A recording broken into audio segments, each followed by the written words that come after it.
UK में रहने वाला बुजुर्ग पाकिस्तानी जिसने सारी जिंदगी तकब्बुर में गुजार दी, गरूर में गुजार दी। सिर्फ ये गरूर था, ये तकब्बुर था कि पाकिस्तान में रहते हुए मैंने पैसा खर्च किया, पैसा खर्च करके मैं यूके में आया और यूके में आकर मैंने मालो दौलत बनाई, पाकिस्तान में अपने घर बनाए।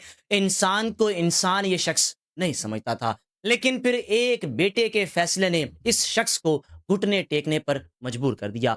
आप कुछ और लफ्ज भी इस्तेमाल कर सकते हैं, लेकिन मेरे नज़दीक ये वो बाप था, अगर अपनी औलाद के साथ सही तरीके से रहता, यानी अपनी औलाद को समझने की कोशिश करता। बीवी ने तो औलाद की अच्छी तरबियत की ही की, लेकिन बाप का जो गरूर था, बाप का जो तकब्बुर था, वो ख़त्म होने का नाम नहीं ले रहा था।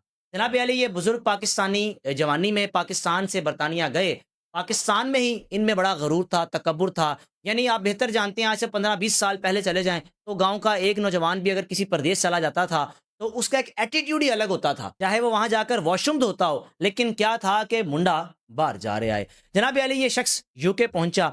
शुरू में मेहनत मुशक्कत जिस तरह हर पाकिस्तानी करता है। वक्त गुजरने के साथ साथ इसने अपने कदम मजबूत कर लिए, लेकिन क्या था कि जो तकब्बुर था, बजाय इसके कि अल्लाह ताला आपको मालो दौलत दे रहा है, आप जरा आजी में आ जाओ, लेकिन इस शख्स का तकब्बुर खत्म नहीं हो रहा था। रिश्तेदारों को रिश्तेदार नहीं समझता था, मोहल्लेदारों को मोहल्लेदार नहीं समझता था, अपने जो दोस्त सहबाब हैं उनमें एक अजीब से घुमंड में रहना कि मेरे पास बहुत पैसा है, कोठियों का मालिक बन चुका हूं, मैं किसी का लिहाज नहीं करता। अब जनाब, जिस खातून के साथ शादी हुई, उस खातून के यहाँ जब 3 बच्चे पैदा हुए, यानी इस शख्स के जब 3 बेटे पैदा हुए, तो तीनों बेटों की परवरिश उस खातून ने ऐसी की कि शुरू से अपने बेटों को बताया कि बाप ने जिंदगी इस तरह गुजार दी, आप लोगों ने ये नहीं करना, इंसान को इंसान समझना है, लोगों पे खर्च करना है, पैसे पर एक सांप बनकर नहीं बैठ जाना कि बस खुद कमाया अपने पास रख लिया, किसी को खिलाना नहीं, जहां से पैसा आता जा रहा है सिर्फ अपने बैंक अकाउंट भरते जाना है, ऐसा बिल्कुल नहीं करना।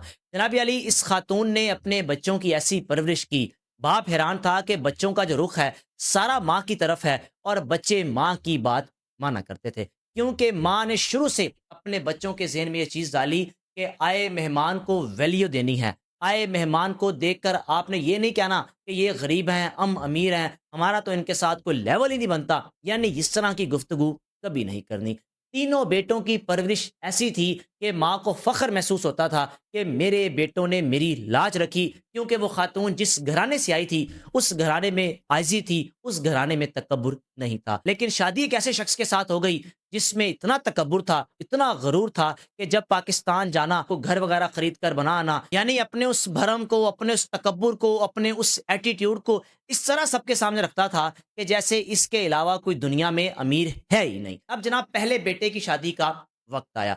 ये बच्चे सारी जिंदगी अपने बाप के आगे नहीं बोले, जैसा बाप था खामोशी जिंदगी गुजारते रहे, कभी अपने बाप को कुछ नहीं कहा, और माँ ने भी कभी नहीं कहा कि बाप के साथ बदतमीजी करनी है, नहीं, माँ ने यही कहा कि बाप की इज्जत करनी है, लेकिन क्या है कि इंसान को इंसान समझना है। अब जनाब, पहले बेटे की शादी का वक्त आया। बेटा जो कि पसंद की शादी करना चाहता था, लड़की वाले आए, वो भी यूके में रहते थे, यानी वो भी ब्रिटिश पाकिस्तानी फैमिली थी, और यूके में रहते हुए इस पाकिस्तानी ने अपने बेटे के ससुराल वालों के आगे डिमांड क्या रखी कि आप अपनी बेटी को जहेज में क्या देंगे, हम 200-300 लोग आएंगे बारात में, हक महर आपने बहुत कम लिखवाना है, यानी इस तरह की बातें, आए मेहमान की भी तजलील करनी, और बेटा हैरान कि मेरा बाप बातें किस तरह की करता जा रहा है। अब जनाब, मेहमान तो उठकर चले गए, तो फिर इस बेटे ने अपनी माँ से कहा कि अम्मा जान, अब्बा ने सारी जिंदगी जो करना था कर लिया, लेकिन इस मामले में ज़रा एहतियात करें, मैं शादी बड़े नॉर्मल अंदाज में करना चाहता हूँ, मैं पैसे ज़्यादा खर्च नहीं करना चाहता, लेकिन ये जो अब्बा जान कह रहे हैं कि इतना महंगा जहेज लेकर आएँ, आप मेरे बेटे को कौन सी गाड़ी गिफ्ट करेंगे,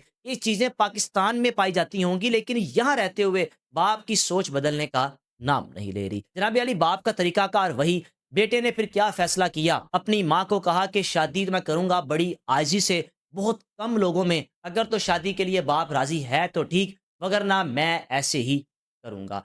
अब बाप परेशान कि बेटा मेरी बात नहीं मान रहा, यानी मैं इसको कह रहा हूं कि हक महर बहुत कम लिखवाना है, भर के फर्नीचर लेना है, बाराती बहुत जाएंगे, वो भी जितने मर्जी हैं, ये पाकिस्तान थोड़ी है, पाकिस्तान में होते हुए हम कुछ भी कर सकते हैं, ये बरतानिया है, यहाँ पे जितने लोग घर में रहते हैं सब कमाते हैं, इस तरह इतने लोगों को खाना खिला सकती हैं। ये चीजें पाकिस्तान में गाँव देहात शहरों में अच्छी लगती हैं, यूके में रहते हुए इस तरह की सोच समझ नहीं आती।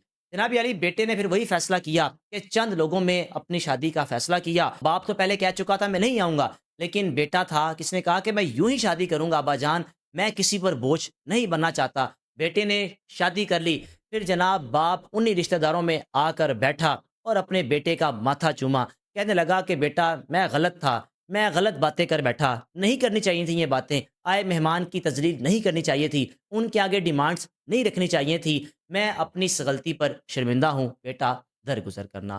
اب جناب شادی بھی ہو گئی، شادی کے بعد باپ کا طریقہ کار وہی، یعنی چیزیں چینج نہیں ہوئی۔ اس موقع پر تو بیٹے کے ساتھ بات چیت کر کے معاملہ حل کروا لیا، لیکن والد صاحب کا جو غرور تھا، جو تکبر تھا، جو پیسے کا گھمنڈ تھا، وہ ختم نہیں ہو رہا تھا۔ بیٹے نے پھر یہی کیا کہ اپنی بیوی کو لے کر ایک الگ فلیٹ میں رہنا شروع کر دیا، اور اس شخص کی بیوی نے، یعنی تکبر میں رہنے والے شخص کی بیوی نے کہا کہ ساری زندگی آپ نے ایسی گزار دی، اب تو کم از کم تھوڑے ڈھل جاؤ، یہ کیا زندگی ہے؟ تم نے یہاں بھی پاکستان سمجھ کر رکھا ہے، ساری زندگی تم یوکے میں رہے ہو، لیکن سوچ تمہاری آج بھی وہی ہے کہ لوگوں کی تذلیل کرنا، لوگوں کے آگے اپنا پیسہ شو کرنا، یہ سب کچھ اللہ کا دیا ہوا ہے، وہ کبھی بھی واپس لے سکتا ہے۔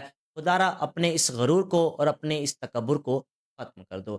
جناب علی بیٹا تو علیحدہ ہو گیا، لیکن یہ شخص ڈھلنے کا نام نہیں لے رہا تھا۔ رائے کا لازمی اظہار کیجیے گا، کیا بیٹے نے الگ ہو کر فیصلہ ٹھیک کیا؟ اور وہ شخص جس کا ساری زندگی تکبر کم ہونے کا نام ہی نہیں لے رہا تھا، اس شخص کے بارے میں کیا کہنا چاہیں گے؟ یہ سٹوری یوکے میں رہنے والی ایک پاکستانی فیملی کی ہے۔ میزبان کو اجازت دیجیے۔